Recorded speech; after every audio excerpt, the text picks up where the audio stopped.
Mayong bungkag, ako si Chita, ang inyong proud Bistag girl. Rats! Di bito ay, magpailaila tagtarong. Ako inyong manay nga si Cyril. Gipanganak og midako, pero wala biagin ni dako, putot lang yapon. Sadakpayan sa Pachada. Chada, Cagayan. Nagpuyo karon sa New Zealand. Uban akong pamilya. Nakoy isa ka bana, kay basin pre ay dungagan, og duha ka mga buringog nga anak. Usa ko ka MT dire, murag teacher. Ako ipakita sa inyo ang mga panghitabo sa tong life, no.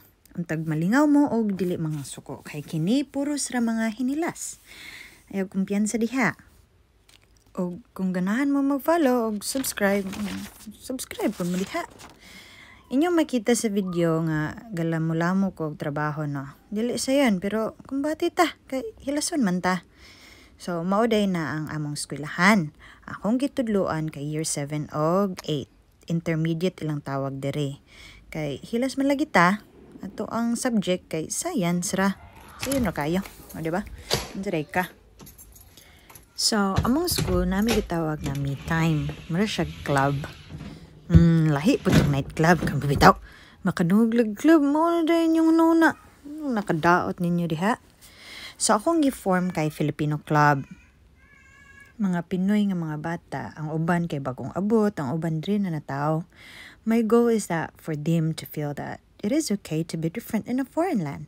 Okay to be brown, okay to be short, okay to have a black hair, and it's okay to have different accent. Because I know for a fact that some of them have struggles in living in different country. So, I introduced Tagalog, cultures, music, and dances. Char, oy! Serious naman ta diri nga side. Oy, noon sa ka. Maoday na akong room. Diri sa New Zealand, ang mga bata ang moadto sa kada classroom. Dili para sa Pinas. Dagan po kong mga struggle diri, no. Dili lang nato ipakita. Kay hilason biya ta. Maybe next na ko nga video ipang share na ko sa inyo ang mga culture differences diri og sa Pinas. So pag human na ako kung paglamo-lamo diha, no, pwede na rin ko makauli kay among time in diri is from 8 to 4 pero ang klase is 9 to 3 ra gid siya. Dili kay layo amo ang balay di sa akong eskwelahan. So mga 5-minute driver siya kay hilason man ta di ta mo baklay oy magsakyanan ta.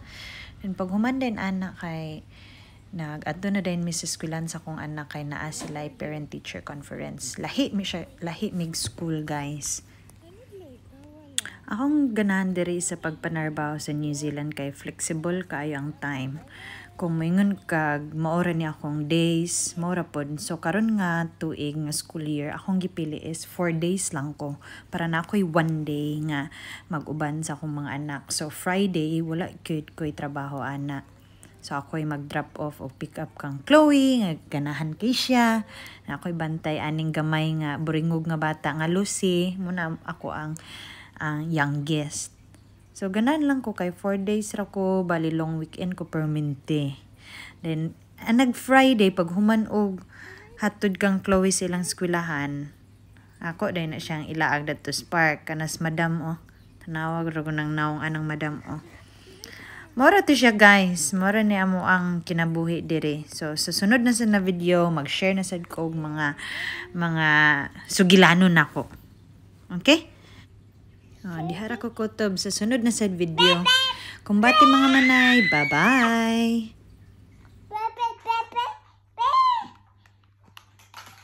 Be, hello, be. Up. Where is it? Okay.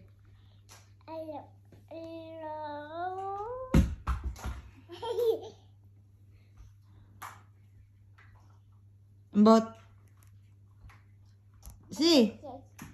Lucy, what's your name?